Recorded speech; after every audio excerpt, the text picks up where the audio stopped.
Hello, everyone. Welcome to the Learning Collective, or as we kick off Learning Collective today. I'm Ann Wynn, marketing specialist with Risk Inc. And today I am so pleased and thrilled to have Chris Coladonato with us as our first presenter. I was about to say our first guest because I usually am doing a talk show. And I'll introduce Chris to you all in just a moment. But during this time, we wanted to be able, the RISK team wanted to be able to share learning opportunities with our L&D community, as most of us are not able to take advantage of the learning opportunities in person at conferences and events currently. We are all in this together, and we will get through this together, and we want to help you, our learning community, to continue to sharpen that saw while we are all working remotely and getting adjusted to our new way of working, and continue to offer these learning opportunities with free access to our very generous presenters and industry leaders, subject matter experts, right here on our RISK Facebook page. As I mentioned, we'll have a series. You'll be able to find the schedule at risk-inc.com/learning-collective. I'll put the link in the comments so you'll find the schedule easily. And I'm, again, super excited to kick off today with Chris Coladonato, who is a rock star at helping remote teams to not only work cohesively together, but productively and effectively while maintaining your team culture and maintaining your sanity. Is that right? I think so. So without further ado, I am going to hop off and have Chris be able to start her session, her presentation. We'll have Q&A at the end, so feel free to pop in your questions in the comments, and we'll bring them back up after Chris has gotten through her presentation and be able to answer your questions. So as mentioned, here we go. All right. Thanks, Ann. Great setup. So it's really interesting. I get the pleasure of having this conversation with everybody. And as Ann and I were talking, I really said this is about setting yourself up for success while keeping your sanity, because there's so much happening right now, not just in working remotely, which many of us are now having to do really quickly, but everything else that's happening and going on in the world. So throughout this session, we're going to be talking about how can you set yourself up for success when you need to work remotely in this time. And we'll look at it from three different angles. So we'll talk about how do you set up your environment, how do you set up your communications, and how do you set up your relationships. Now, one thing that I really like that Ann said at the beginning of all of this is we are all in this together, and that applies to everything we're talking about today. So I want you to keep something in mind as we're talking about all of this. Every single one of us is going through something differently, and we're going through this all together. So I want you to, just as you are setting yourself up for success, as you're working from home or working with others as you work from home, just keep that in mind. We're all in this together. So have a little patience with yourself. Have a little patience with those that you're sharing a space with your coworkers, and really just take a breath and just remember, we're all in this together. So let's talk about setting yourself up for success as you think about the environment.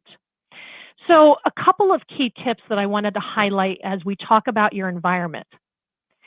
Find the setup that works for you, set boundaries on your time and space, and check on your wellness environment. So let's dig into each one of these a little bit. So find the setup that works for you. This is really important at this time. A lot of us are having to pivot to working remotely when we had no intention of working remotely. I've been working remotely for 12 years now. I have to really stop and think about that. So, and I had a planned transition. So I knew I was going to start working from home. I had the opportunity to purchase the furniture I needed to purchase to find the space that works for me. And I was able to take the time to do that. Many people are having to pivot really quickly and having to set something up that they weren't intending to set up. They're having to find places in their house that can makeshift as an office. and potentially share that space with kids, to share that space with partners. So this is just an unprecedented time. So as you're thinking about the setup that works for you, be okay with it may not be perfect. And that's really what I want to highlight. So while I would love to say, and what I usually recommend is try and set it up to mimic your space that you're used to and that you're comfortable with, that may not be true for you at this time. So while I'd love to say, if you have 2 monitors, you can have 2 monitors in your home office. But again, that may not be realistic. So just kind of keep that in mind. So as you're setting up your office, a couple of things to think about. And your office might be a card table. It may be your dining room table. It could be your kitchen table or a kitchen counter. But you need to figure out what works for you and experiment with it. Maybe for a week you'll be in one location, and then maybe for a couple of days you'll be in another location. But here's some things to think about. So if you're used to working on with a mouse, external mouse, or you're used to other external peripherals, if you have the opportunity to set those up, I'd encourage you to do so. If there's things that you use on a regular basis, so you use them every day, maybe you use Post-it notes, maybe you have a notebook with you, that's also something that you want to have nearby. The more that you can set yourself up for success ahead of time, the easier it will be to be productive and efficient. Now, again, you may not be able to have that perfect office. So what about a couple of hacks? If you have a laptop, but you're looking down at it because it's on the desktop or it's on the kitchen table, maybe you can raise it up a little bit. Years ago, I would have suggested you use telephone books. But I don't think anybody has phone books around anymore. So look around the house and see what might you be able to use to raise it up so you can actually look at it at eye level instead of having to look down.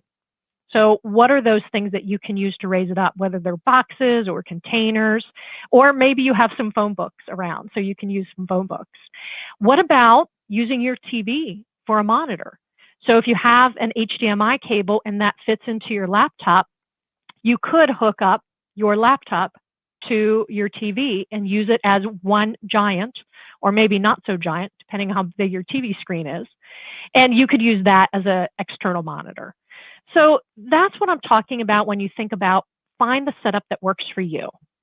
So be okay with it's probably not going to be the perfect solution. In a perfect world, I'd tell you to find that quiet space. Have everything set up very similar to how you would set up your home office or your regular office. Keep everything close by. But again, you need to find what works for you in the situation that you may be in, whether you're sharing the space with others or it's just you. The next thing I want to talk about is setting boundaries with your time and space. Now, again, this depends on who you're sharing your space with. My husband and I are both working from home. He doesn't normally work from home. We're lucky that he has his own separate office and I have an office/sewing room. So we're able to separate ourselves. But he also knows, I've had conversations with him, I do a lot of live workshops. So he can't just come into my home office. So when you're setting your boundaries on time and your space, here's some things to think about. Have a conversation with those that you're sharing your space with. So if you have a partner at home, whether it's a spouse, whether it's kids, or roommates, have a conversation about when you can be disturbed, when you can't be disturbed. Maybe you put a little sign up. I know a friend of mine has a little red, green, yellow symbol, and they have, I think they're using Post-it notes. So they just put a Post-it note out. Red means don't enter or don't come past me or don't, disrupt me. Yellow means proceed with caution. And then green means it's okay to disturb me. So have a conversation with those that you're sharing your space with. Also think about what's your start and stop time. When working from home, it's really easy to just keep working. You wake up, you get your coffee ready or whatever you drink in the morning, and you sit down at work. And then the next thing you know, it could be 7 or 8 o'clock at night. We don't have that trigger. If this is new for us, you don't have that trigger of a commute. I have to get home. You're already home. So setting a boundary with your time is also something that you want to do. Now it may flex. So you may decide that you're going to work from, let's just say 8 to maybe 11:30. Then you'll have lunch with those that you are sharing a space with. So maybe you have lunch with the kids. Maybe you have lunch with your partner. And then you work in the afternoon. Maybe that's what your time boundaries look like. But really think about what works for you and what your current situation is. The other thing with setting boundaries, make sure that you take time to get up from your chair and actually move. So take a stretch break, get up out of that chair, because now, as you're working remotely, you are on phone calls for your meetings. You're no longer walking to someone else's office. You're either typing a Skype to them, or you're getting on the phone, or you're joining a WebEx or a Zoom. So it's really easy to just sit for the entire day. That's not healthy for any of us. So I'd encourage you, either schedule time for breaks. Maybe you set every hour that you take a break, and maybe it's just for 5 minutes where you just get up from your chair, or you just take a quick moment to stretch and just move your body a little bit. So set boundaries on your time and space. The last piece about environment is check on what I call your wellness environment. When you work remotely, I just shared it's really easy for you to sit in your chair all day long. And I've been working from home for 12 years. These past 2 weeks, I've been sitting in this chair more than I like. So I actually had to set up reminders on my calendar to remind me to get up and move. So take a moment and think about, how are you taking care of yourself mentally and physically? So make sure that you're not ignoring those things during this time. If you are working from home and you also are needing to stay home due to where you're living, you want to make sure that that doesn't mean you're sitting in your chair in your home office, or you're sitting on your couch the entire time. You want to make sure you're not watching the news 100% of the time, or just focusing on work. So figure out how you can also make sure that you're taking those mental and physical breaks. For me, I meditate regularly, but I also color. And I was going to show you my coloring books, but they're not right next to me. So I use my lunchtime to just take a mental break, and I actually do a little coloring. Yep, I color in coloring books. I love it, and it's a way for me to just decompress. So that allows me to sit back and have that moment where I'm not so focused on work, and I'm allowed to take a breath. Maybe for you, that's having lunch with your kids or your partner. Yesterday, I took a walk with my husband. So that allows me to just get away from my desk, make sure that I'm taking care of my physical health, but it also gave me a mental break. All right, so that's what we're talking about when we're talking about setting yourself up for success in your environment. So find the setup that works for you, and know that it may not be perfect. Don't chase perfection at this time. Chase what's going to make you productive. What setup will work best for you? Set boundaries on your time and space, whether that means when you're starting and stopping work, when you're taking breaks, or when you can be interrupted, and making sure that you let others know when you can be interrupted and when you can't. And then make sure you check on your wellness environment. So making sure that you're taking care of yourself physically and mentally as well. Now let's shift into setting yourself up for success as it relates to communications. When you're working virtually, all your communications are virtual. Even if we're on a webcam in a Zoom meeting or WebEx, you're still missing out on a lot of those nonverbal communications. So there's a couple of things that you can do to really help you as you're having those virtual communications. So the 3 things that I'd like to highlight: find the best way to communicate, be present in your communications, and be aware of digital body language. So let's start with the first one. Find the best way to communicate. So this can look differently for different situations, as well as for different team members.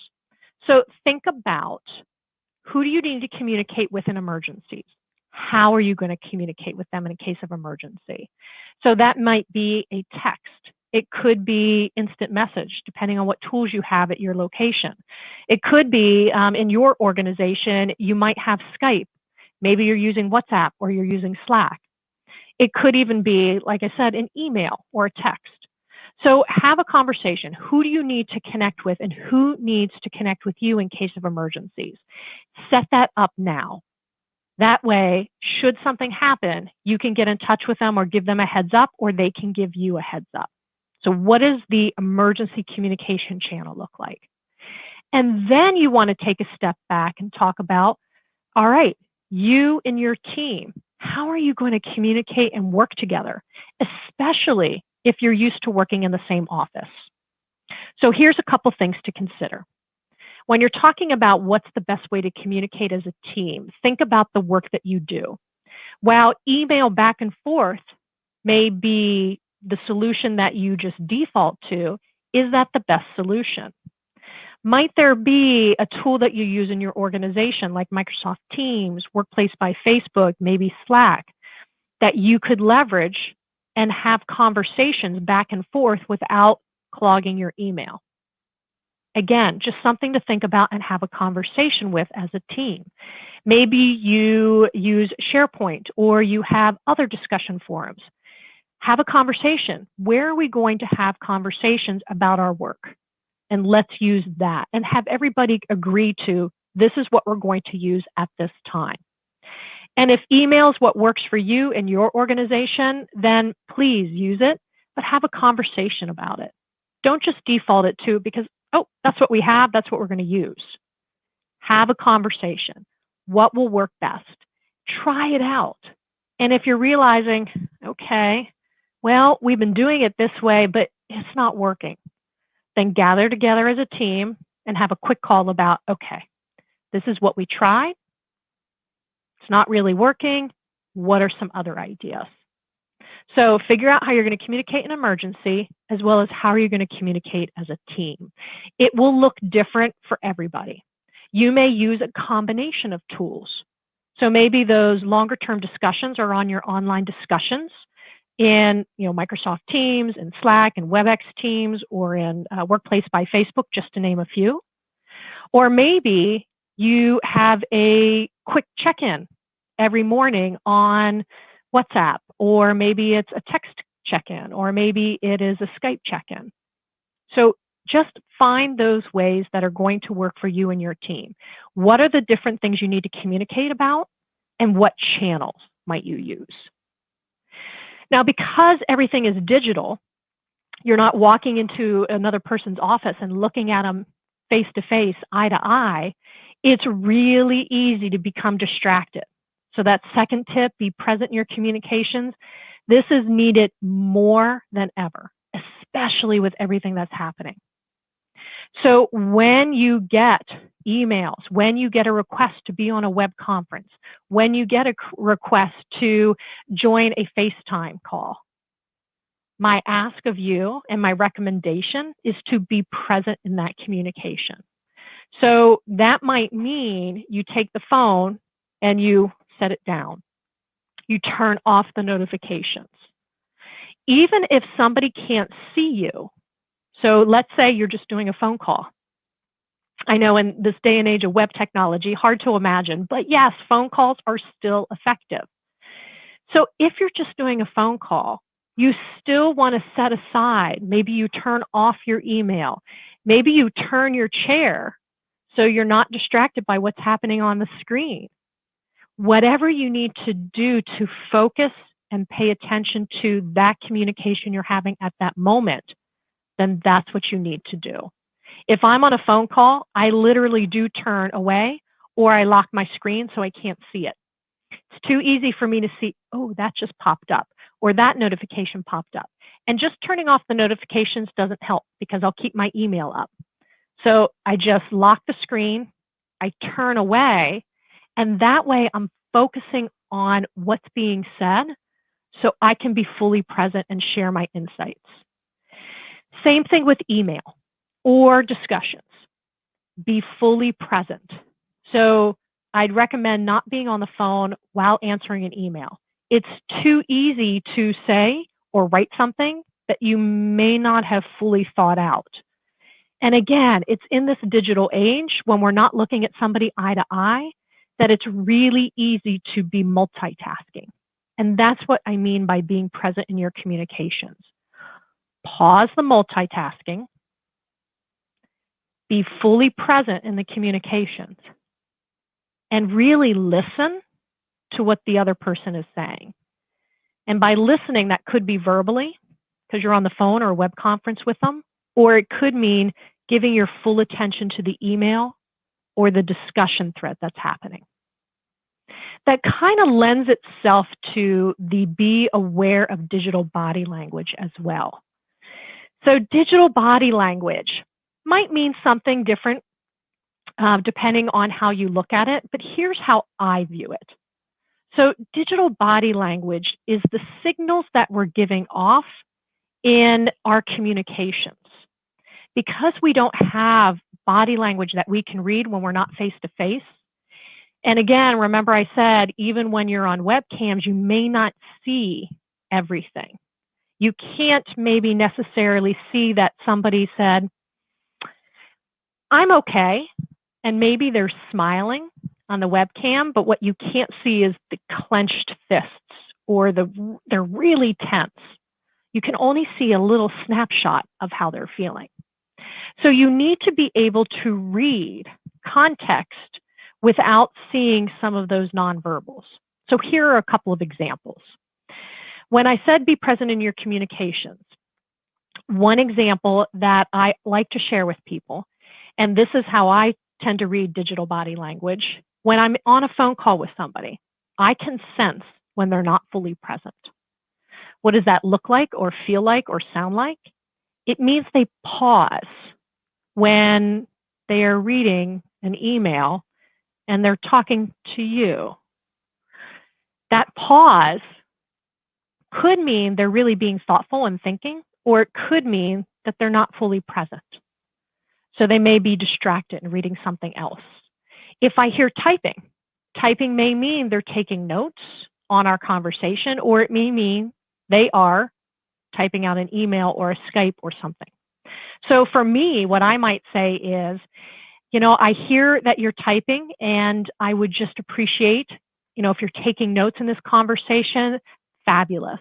But if you could, I really wanted to share a couple of things with you and I really need you to be fully present. Reading digital body language isn't perfect, just like reading body language isn't perfect. Just because you see somebody tense up might mean they're scared, might mean they're angry, and we can interpret it a couple of different ways. So what you need to do is be aware of that. Be aware of what signals you're giving off, as well as what signals others may be giving off. Another couple things to think about when you're thinking about digital body language.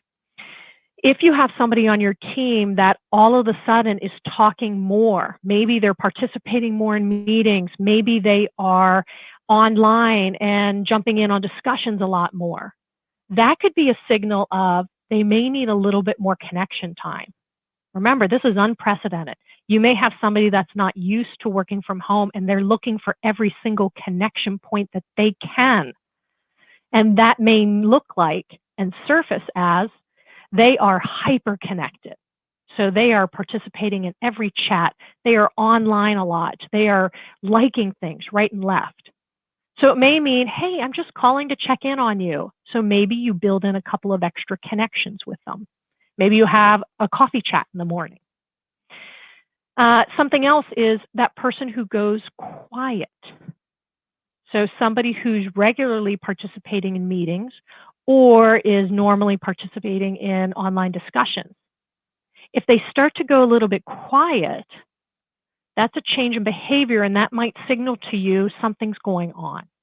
So again, pick up the phone, do a quick Skype or a chat or a text. Hey, I'm just checking in. Do you want to connect for, 15 minutes or so and have a quick coffee chat? Want to make sure you have what you need and check in to make sure there's nothing I can do for you. So be aware of changes in behavior. That's usually a signal. Are they participating more? Are they drawing inward and participating less? A couple other things to think about when you're sending emails. I know that we like to be really brief and we like to get to the point, but think about, are your emails too brief? Read them through the lens of how might somebody else read this? Sometimes what I like to do is type up my email, save it, turn away, do something else, and then I turn back to the screen and I open it up again with fresh eyes. And really think about, as I'm sending this out, how might others receive it? I might need to add a little bit more context. I might need to add an emoji or two. Again, it's thinking about how others might receive it. I tend to be quick and to the point, but in an email form, I might add a little bit extra, what I like to call color commentary. And it's really just to help set the context so somebody can really understand what I'm trying to say. If I have to rewrite the email a couple of times, then I know it's time to toss the email away, pick up the phone, get on a WebEx, get on a Zoom call, and have the conversation face to face. The other thing that could signal a digital body language to somebody else is when you're sending things or how often you're sending things. So if you are somebody who likes to send emails late at night, first thing in the morning, just consider what message is that sending. It doesn't mean that you have to stop it, but just pause to think about what message is that sending when on the weekend, I go into our online community and I'm sharing insights. Just think about it. Is that the example that you want to set? Is that what you want other people to see? And if it is, then that's okay. But just pause for a moment as you're typing out those emails, especially if you are the leader. If you're sending an email at 4 a.m., what message is that sending? Maybe it does need to go out at 4 a.m., but maybe you can schedule it so it goes out maybe at 8 a.m. If you send something out first thing in the morning, people may think, should I be working at that time? Am I supposed to be getting up at 4 a.m., making sure I'm logging in because I don't have to commute anymore, so I guess I could. Again, just pause and think about, what message are you sending? Think about when you're sending it, how often you're sending things, what somebody would read into or how they may receive the message that you're sending or posting online. Digital communications, just like body language, aren't perfect. And if you are reading into something or you're thinking, I'm wondering if this is what they meant, pause. If needed, pick up the phone and say, hey, I just got your email. I had a couple of questions for you. Don't react to it immediately. Pause.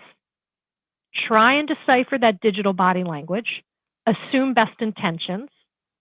Think about, it probably came from a place of help, and then you can respond. But again, if you're struggling with that, whether sending it or receiving it, pick up the phone. We don't always have to default to text, to online communications. It's okay to use the phone these days. It is just so good to hear somebody's voice, because what you hear and the intonations and the inflections in people's voices, that's so much easier to read than text-based communication. Okay, so setting yourself up for communications looks like, find the best way to communicate. So talk with your team, talk with those that you're working with. How are we going to connect in case of emergency? That may look like one thing. And then how are we going to communicate and connect on our everyday business? Especially if you're used to working together. So you're used to working in the same office, you would just jump down to somebody's office. Talk about what channels do you want to use. Think about what tools do you have available to you, and then decide what ones work for which situations, and come to an agreement on it. And have that conversation that says, here's what we want to try using. Let's meet back in a week and see if it's working. Be present in your communications. Give your full attention. It is very easy at this time to be distracted. So put away whatever you have to put away and focus just on that communication, whether it's an email, a web conference, a FaceTime call, a discussion. Focus on that, because now we're conveying more digitally, and we need to truly be present and make sure that whatever signals we're giving off in our digital body language are what we want to give off. And again, if you're struggling with a message, whether responding or sharing, pick up the phone, set up a Zoom call, set up a WebEx, set up a FaceTime. Get on that conversation with those people directly instead of going back and forth in digital communications. Okay, we've talked about environment. We've talked about communications. Now let's talk about relationships. I find that I get a lot of questions from people who are working remotely about, well, how do I stay connected to those that I don't see face to face? And I will tell you, some of my closest friends, I rarely see face to face. We participate in Zoom calls or WebEx calls or group FaceTime chats, or we're online all the time. What we make sure that we do is we stay connected on a personal level. So a couple of things to think about as you're thinking about, well, how do I maintain and grow these relationships as I'm working remotely? The three things to think about are: get to know them on a personal level, focus on the people first and not the technology, and schedule time for connection. Get to know them on a personal level. A lot of people think, okay, I'm going to go work from home. We're going to get on a meeting and we're going to talk business. And that's usually what happens.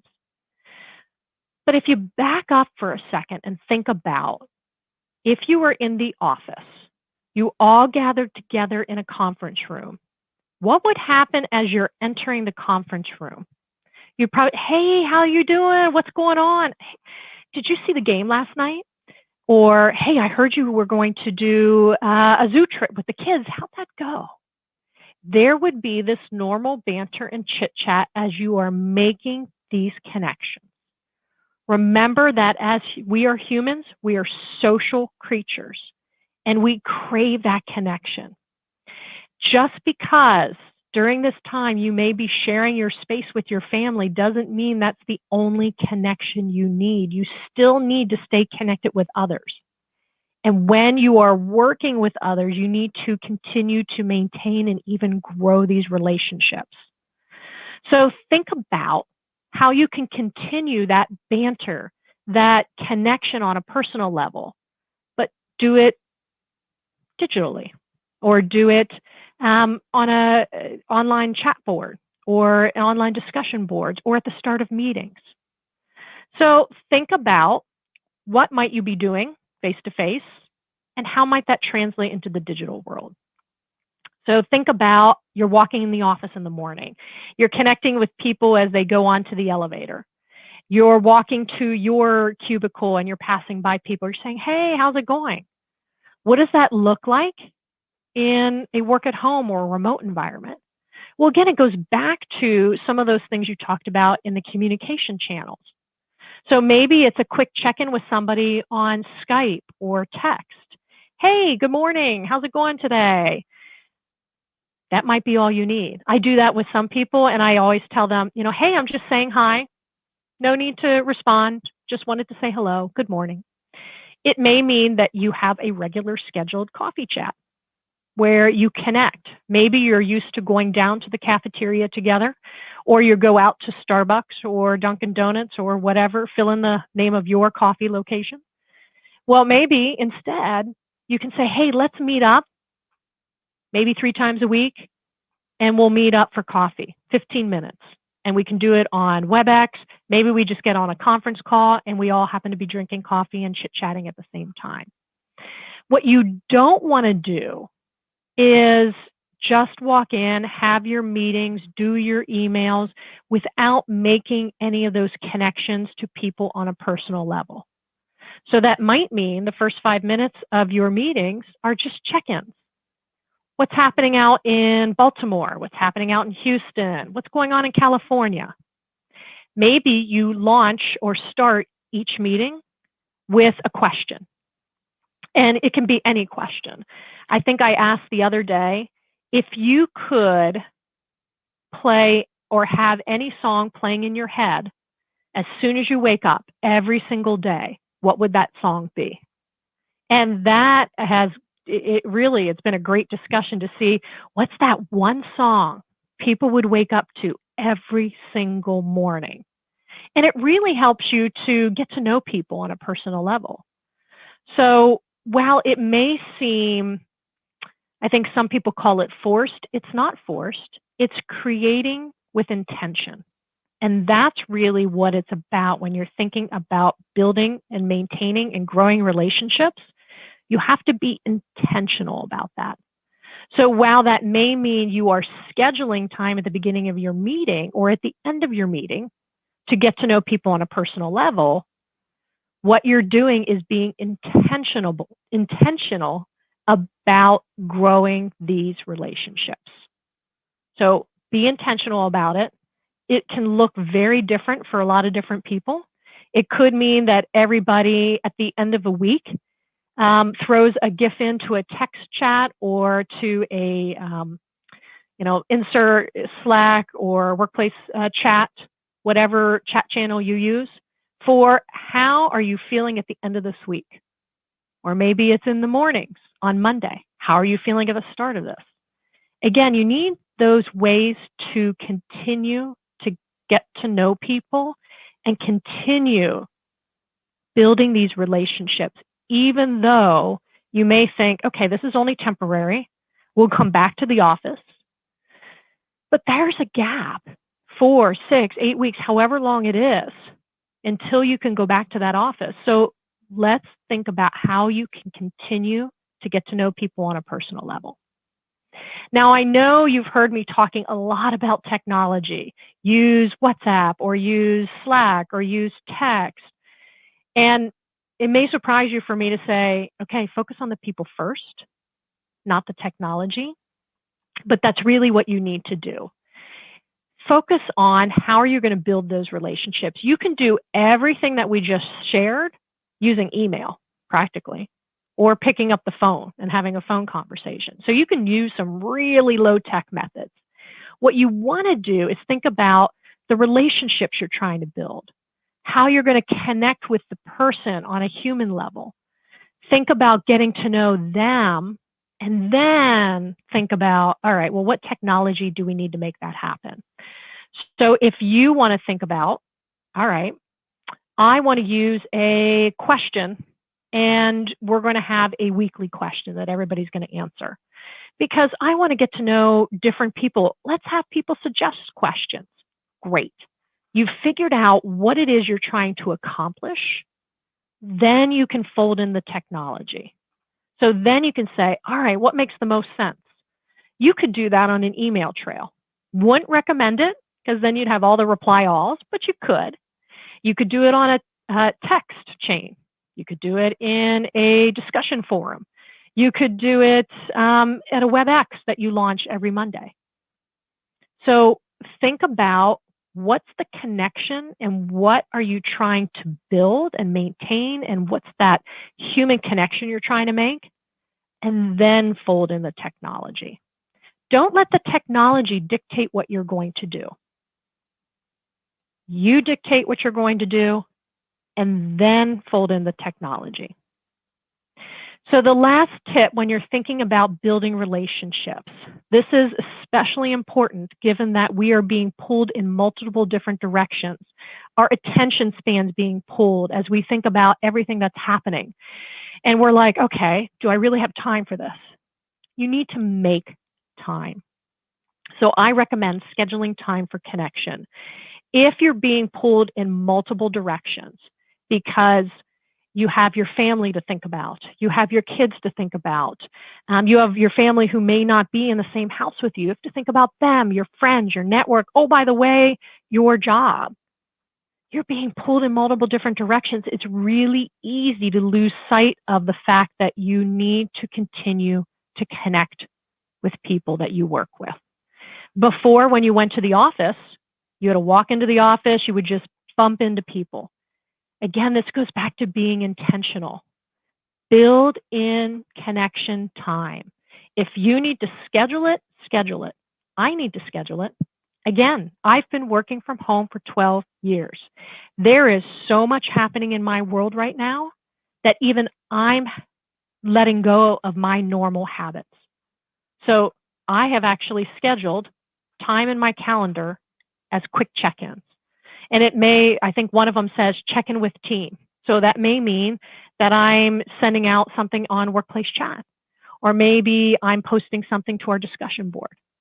There's other ones that check in with this person, check in with that person, say hello. It sounds really strange.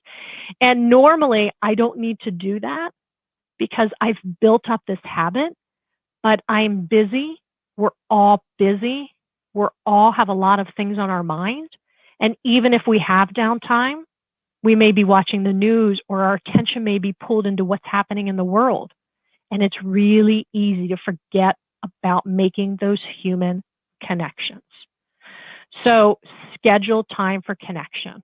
Maybe it's at the start of every day. You check in with your team, or you check in with your colleagues. Maybe it's at the end of every day. Maybe it's every other day. It may look different for you, but in order to be intentional, especially during these busy, disruptive times, schedule time for connection. And trust me when I say, during normal times, if you schedule time and you start to get yourself into a habit, trust me when I say, it will become second nature. So you have to be intentional about staying connected with your distributed colleagues, and most of us now, many of us are distributed right now. Be intentional, schedule it, make it a regular practice. Once you get in the habit, when things start to normalize, it does become second nature. But because our attention is being pulled in multiple directions, and we're thinking about what's happening in the world and our jobs and our families, it's really easy to lose sight of that. So schedule time. Put it on your calendar, add a reminder, whatever works for you, but write it down, schedule it so that you don't miss those opportunities. So setting yourself up for success in terms of relationships, remember, continue to get to know people on a personal level. Continue to foster those connections. Don't just wait and see. You need to still connect with people. It's by connecting with them on a personal level, as you start to get to know them, that will also help you with the context back in that digital body language. You get to know somebody and you start to realize that they just like to write briefly. They like short sentences. So when you get that email from them that says, da da da da da, get this done today, they're not mad at you. They're not telling you, you must get this done today. It's just, they're being really brief. So it's important to keep fostering those connections. Focus on what you're trying to accomplish, those connections and the people, and making those connections, and then layer in the technology. And then the last one is schedule time for it. In order to be intentional, you really do need to schedule that time. And that is my 3 tips. Well, it kind of was 9 tips, but my quick tips on how do you work remotely, set yourself up for success, and keep your sanity. So again, think about those 3 areas: environment, communication, and relationships. So Anne, I don't know if we want to open it up for some questions at this time. Absolutely. So thank you for those tuning in. If you have questions, please pop them in the comments. I have a couple of questions, if you're okay with that. Yeah. You mentioned having the conversation with those that share your space at home. Well, for many, they may be working from home now with their kids, as well as the schools are closed and kids are learning at home via e-learning methods that we were so used to. So how do you have that conversation with your kids, or what steps can someone take to kind of have that space to themselves. Obviously, with your significant other or your partner, you're like, okay, you're in this room, you're in that room. Kids are Yeah, the same way. it's, thinking about, so whether you get the family together and set a schedule. So I've had recommended from a few folks that they actually sit down and have a family meeting. And again, let's go back to be flexible. So this is not a perfect system. We've never gone through this before. Maybe, so if it's you and a spouse or a partner, you talk about when is it that you can be with the kids, and then when do you need that time? So you and your partner can have a conversation about, all right, I really need to sequester myself. I had a conversation with somebody the other day and they called me from the closet because that was the most quiet place they could get to. And they were a little like, I probably shouldn't be calling you from the closet. I'm like, is it a big enough closet? Are you comfortable? Are you, hey, again, these are unprecedented times. So I would pull the family together and really talk through and come to, have a conversation about it. This is what I need. What do you need? Okay, great. If you need time with me in the mornings, can I work from 8 to 10, and from 10 to 10:30, we'll do XYZ, whether that's you go outside, you go for a walk, we sit down and do whatever lessons we need to do. Again, letting them know what are those signals, because you can't assume that somebody knows when you have a headset on, that means you're on a call. Sometimes we're listening to music. So make sure that you have very clear signals to let those that you're sharing your space with know, here's when I really can't be disturbed.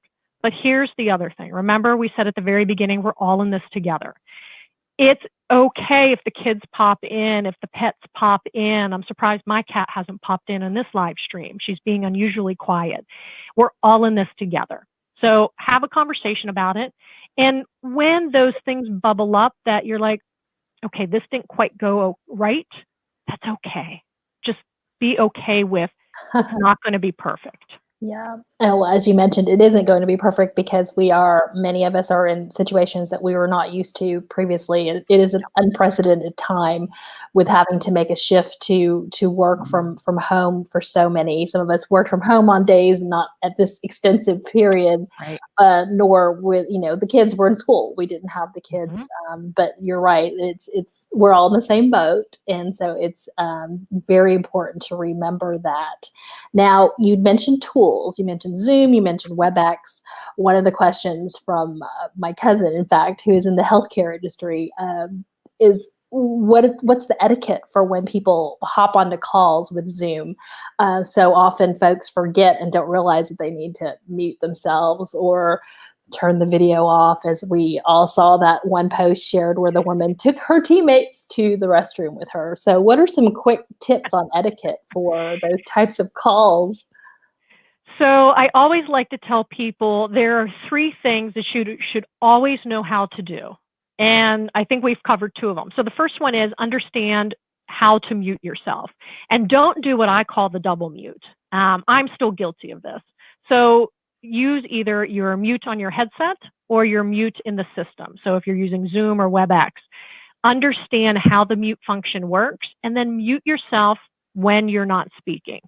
It is just a best practice. It keeps the background noise down to a minimum. Absolutely. The second thing is understand video. So understand how to turn it on and off. Every single tool, there is an option to turn your video on and your video off. I really could care less if people see me having my lunch and I'm hanging out on a call. That's okay. But do I want them to go with me when I go get water, or maybe I'm on a call and I go outside to get the mail? Yes, I've done that. I turn my video off. They don't need to see that. They don't need to see I leave. And that would have prevented what we were just referencing a couple of minutes ago. So get to know your mute function, get to know your video function, and then get to know the basics. Every single tool out there has a basic chat feature. So figure out how you can communicate with those that you're on the call with. Should there be a lot of background noise, the kids are coming in, and you don't want to unmute at that moment because all they'll hear is whatever's happening in the house.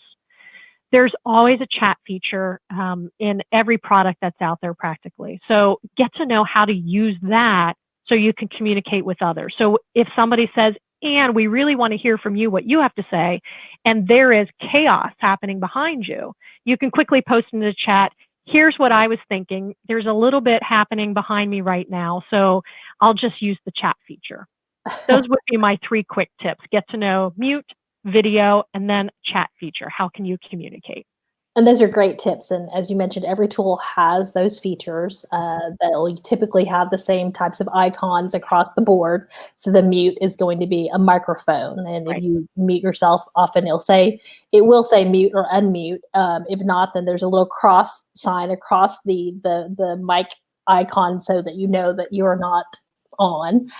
Same thing with the video icon. It's going to be a little video camera so you know that the video is turned on or turned off. And and the chat is a wonderful thing to use. So those are great tips for tools across the board, because universally they should all have the same thing or the same features. Just some other things that I would add is to use a headset or your earbuds when you're able to, because it cuts down that feedback when you're speaking to your team members. Oftentimes there's a loop if you are not on earbuds, and so you're speaking, but it hasn't quite made it to your team members yet, and then there's an echo.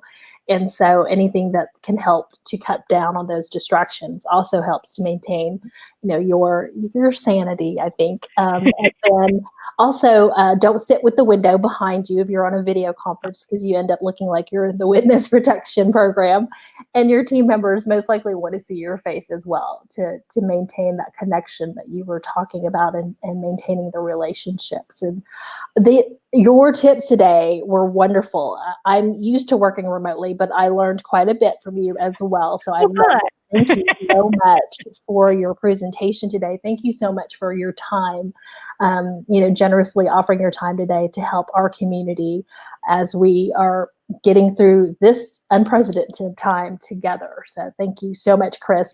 I'm going to include information on how to connect with Chris. So if you guys have not connected with her yet, I highly encourage you to do so.